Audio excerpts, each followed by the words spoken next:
Because I had practiced telepathy. I'd had close association with animals and plants, and they all respond with telepathy. It's the most wonderful thing. So I developed my sense of telepathic communication, and I knew that this spaceship would return. Then, one day, from the farm, I'd gone back again to the farm, taken my family with me, and I got up early one morning. There was a special mountain there, hill, that I always used to go up, even as a child. I'd take my pony and ride to the top of this hill. This time, early in the morning, I walked up. I didn't take my horse.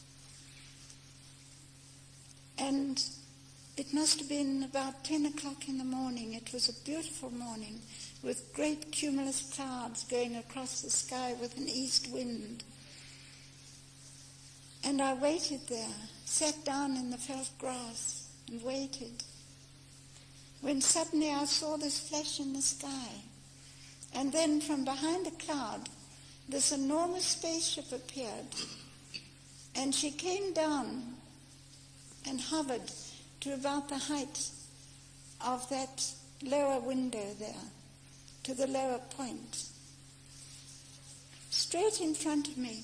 And I always remember, it was autumn then, the 7th of April, and the long seeding grass beneath was flattened and agitated as she hovered over it. And I noticed I stood my ground, because I couldn't go any further. I couldn't go near her. It was like a wall coming down that was invisible. You couldn't push against it. And as she hovered there, the light from her was so bright, it wasn't the reflection of the sun off the skin of the ship. It was her own light that affected my eyes. That's why I didn't want to be in the spotlight now. And it still affects my eyes. But there she was. I could see her despite the fact that the enormous hull was spinning and the dome in the center was stationary. There were 3 portholes on my side that I could see through. And standing at the center porthole was a tall man. And he was standing there with his arms folded across his chest, just looking back at me. And I stood my ground and looked back at him. And I was so fascinated that I could see clearly, despite the haze around the ship. I could see his face. And then I realized that I must observe his ship, because this was part of my work in intelligence, that I had to observe.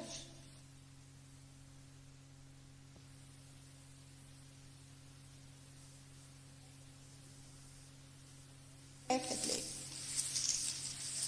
And sometimes it would be so rapid that, like an aircraft propeller, all you could see was a haziness. And just the dome in the center, which was quite clear. Then suddenly she started to rise, and this blast of hot air hit against my face. And then suddenly she went up and disappeared in a great burst of light, as she had done before. At the same time, I sat down suddenly in the grass. I realized that I was going up too. My hat just went up and disappeared into the sky. I never saw it again. And I realized that I would also go up with the force of gravity, and anti-gravity rather. And so I sat down in the grass and thought about it for a long time. What had gone? Maybe I hadn't realized. Maybe I was a little afraid. Maybe I wasn't ready. And then it wasn't until 18 months later that I went up the same mountain. And there she was, landed in the dip in the top of this mountain. And standing beside her was the tall man. I never hesitated. I ran straight to him down that rough slope. I felt as if I had wings to my feet. I never even tripped over these great tufts of grass and stones and rocks and all sorts of things.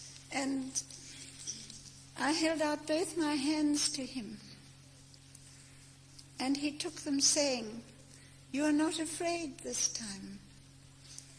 And I was so overcome that all I could do was to just shake my head.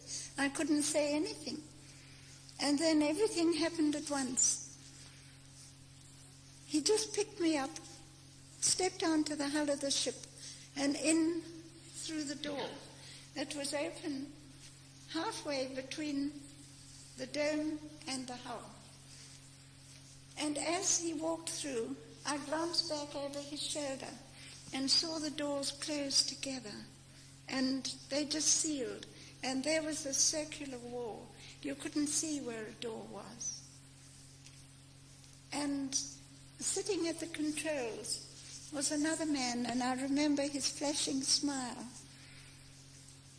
And as he set me to the floor, which was covered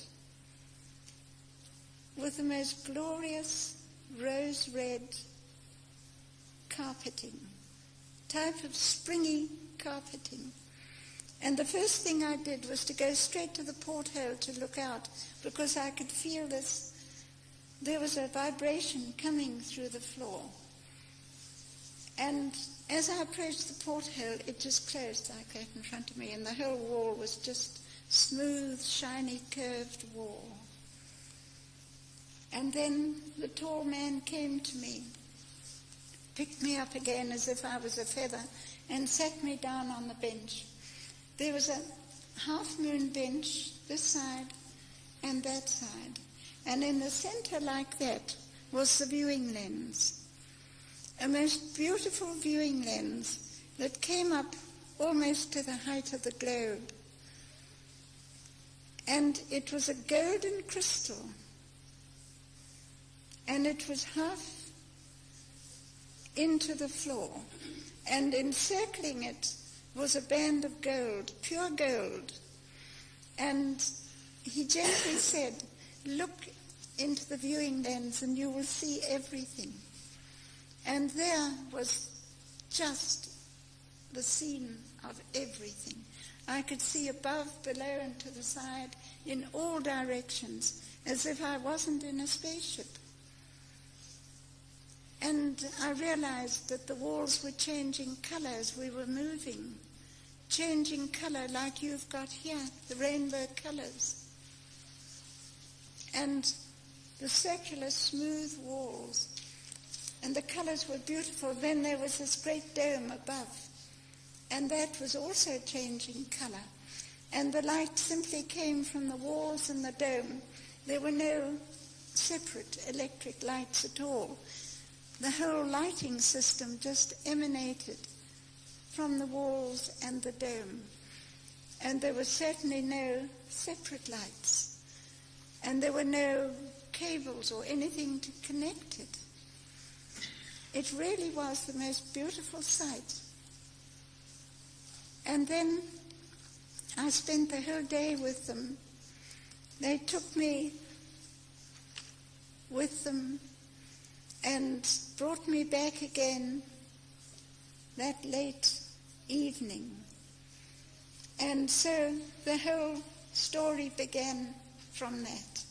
And after that, I had 9 wonderful years of earth time with Arkan. That was his name.